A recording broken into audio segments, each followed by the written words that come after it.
One was to enjoy defending in as much as they enjoy attacking. And you could, that's the only way. Because if you send defending in a negative way, it becomes a suffering. But you're saying to them, be positive, show the art of defending. Then it doesn't come across as punishment. Instead, it comes across as you demonstrating how then to defend, which I thought, in my opinion, for the better part of the match, they showed exactly that. However, you don't only defend and defend, you have to defend to attack. But the zone at which we defended was good enough for us to get balls and go on counter-attacks, which in my opinion, I think we did manage. It was quite clear what the players and the team were trying to do from defense to attack, and also giving an understanding that Mamelodi Sundowns will always dominate the ball. And you have to acknowledge that. But then you have to choose the area of dominance without leaving the lines, because they invite you to press. So we decline the invitation. Because if they invite you to come and press, you're leaving the lines. And each line you leave, you collapse. They will collapse you up until they get to the net. So we needed to be very smart to decline the invite to want to press, predominantly from Ronwin and the two centre-backs. So literally saying you're making a game 11 versus 7. In fact, 11 versus 8, because you say centre-back have it. Ronwin, you can have it, because Ronwin is a playmaker. If you mistaken him for just a goalkeeper, he's a goal player. There's a ball where got played to him who tried to press, he just came out, he's come. So you count him as a player. So they don't play 10v10 on the field. They have 10v11. So what you then do say, those three can have it central. Stay central, which then triggered the tactical innuendos that occurred in a match. Because if you remember, first half, you could see Ayende dropping into the midfield, Mudiba becoming a problem central. Now it invited two of the defensive midfielders, depending on which side the ball is. And wide the other side, you had Lodge, who was busy with your fullback, getting the ball, cutting inside and dribbling. So you have a problem of one-on-one in there. If you go solve the one-on-one outside, the inside gets open. Because this side, Mudiba is overloading. The other side, Ayende is overloading. You still need to deal with Esquivel, Mudau. So it's quite complex. You have to figure out that picture to say which area is priority. Central, they will get it, will go second phase. Then second half. Then the introduction of Thapelo, a different approach. Introduction of Nku, a different approach. Then the game is telling you that first half, we wanted to come through and we cannot penetrate because of your compactness. No problem, we can't go through, we'll have to go around. Going around with one-on-ones. Thapelo has that, Nku has that, which is why immediately we got Ulukelo in. That one-on-one was just where he got injured. It's a sign that, listen, the message says now they are coming wide on one-on-ones. The other area, apart from staying compact to avoid any through balls, acknowledging that there's going to be balls played around, there were balls over. So when you play Sundowns, you must know that one, if you stay compact on the sides and also compact from north to south, it means there's some space anyway. Either the space is behind there because you're stepping high, which is why we didn't want to take our line of confrontation far too high, so that you kill the space between your goalkeeper and your back four. So you have to be very smart. Now, for players to execute that for 90 minutes must be commendable. And coming out as well, threatening to score, must be commendable. My humble opinion, humble, I thought they could have scored a goal if they had more belief. There were moments where maybe they felt like, goodness me, this is not happening. It can't be. Is it us? It's all about belief, man. If you take a different team and put in those positions, they would have scored quite a number of goals. Coach, obviously the red card came just at the start of the second half. Do you feel you would have probably gotten or given the boys a stronger message had you had more time, like the halftime break, to maybe set up better in the second half to ensure that you capitalize on the numerical advantage? I don't want to respond and start portraying myself as a tactical genius, but obviously thoughts would be different. Because now it's easy, I can say whatever and sound eloquent. Just because I'm saying it, I have no opportunity to prove it. So I think it would have thrown different dynamic, but also acknowledge the fact that you are not playing against a small team. You're playing against these folks have amazing Champions League experience. There's one small detail of how they even use their bodies. If by any chance there's a ball played across over the top and we have to go get the ball, the guy who's making a run to go receive it, they just bump on him. The referee doesn't see that. It's a small, it's just small, but it's huge in the sense that it eliminates possibility of threats. But that's another experience. So these are things that you try to sell to your players. And Teron did the same as well. There was a ball that was played, there was a runner, he bounced on the runner, and then he delayed the run. My apologies, man.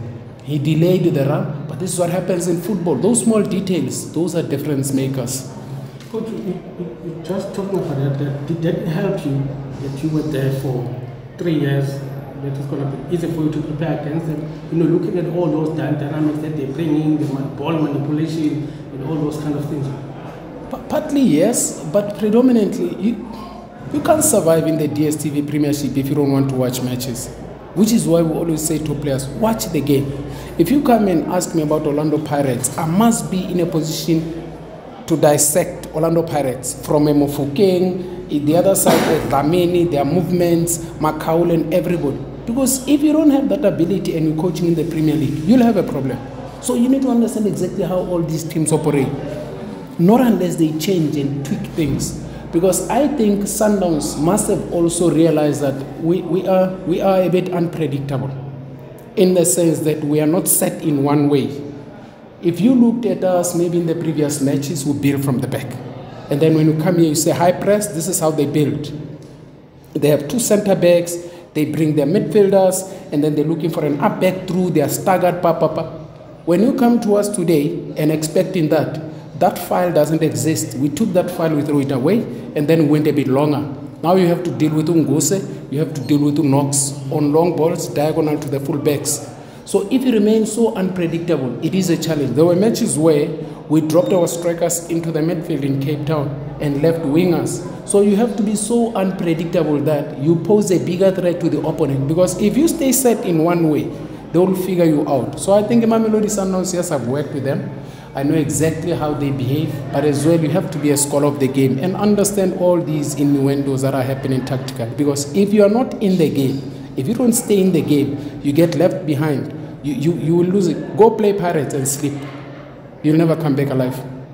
Go play Cape Town City and sleep. Go play Mamelodi Sundowns. So you have to be on top of every plan, every scheme, every action, every thought, so that you can come through.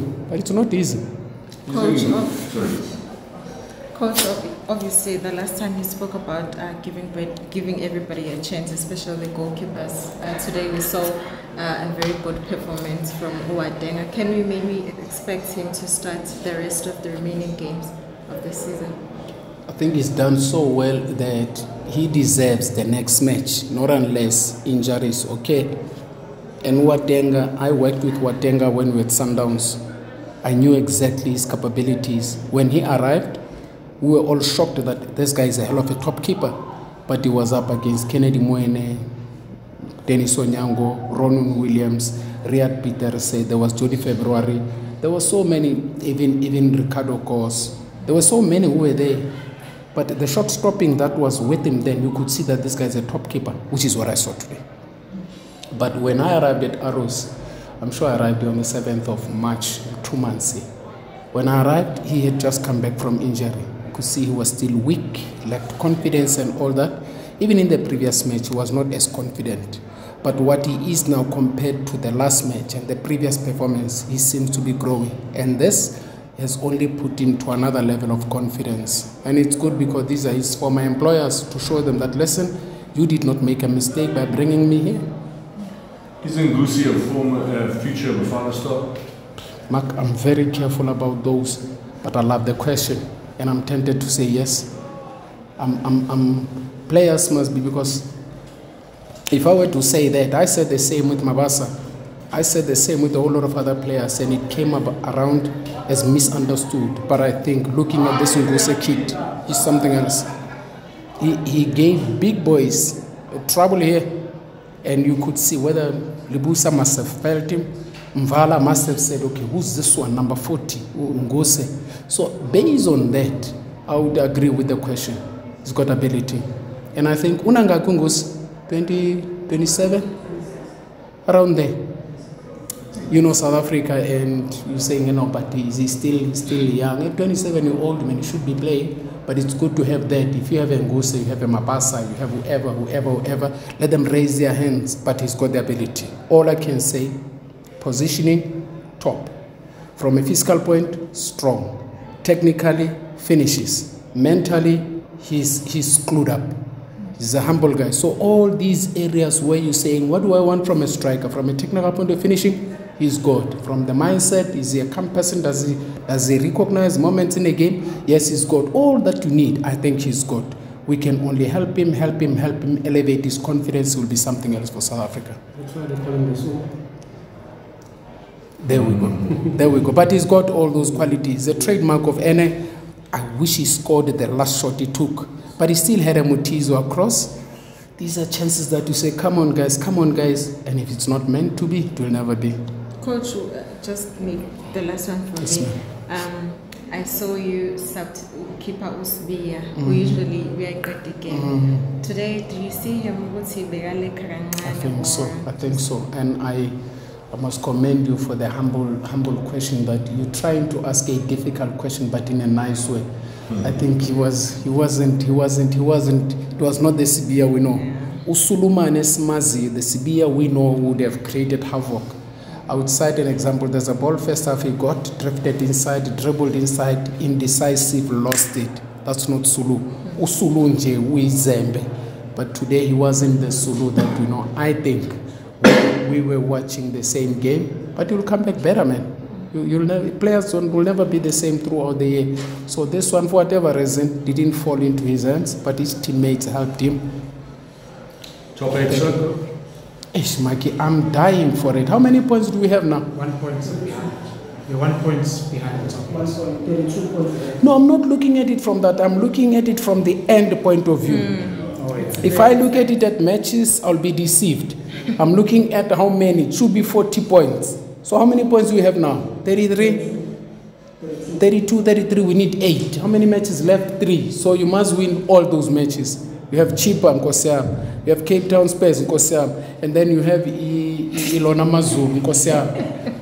You can just imagine. So you must get 9 points. And they are listening to me. They are getting angry as I say this. I'm not saying I'm coming for you, colleagues. I'm just mentioning the people we fixtured with for the next 3 matches.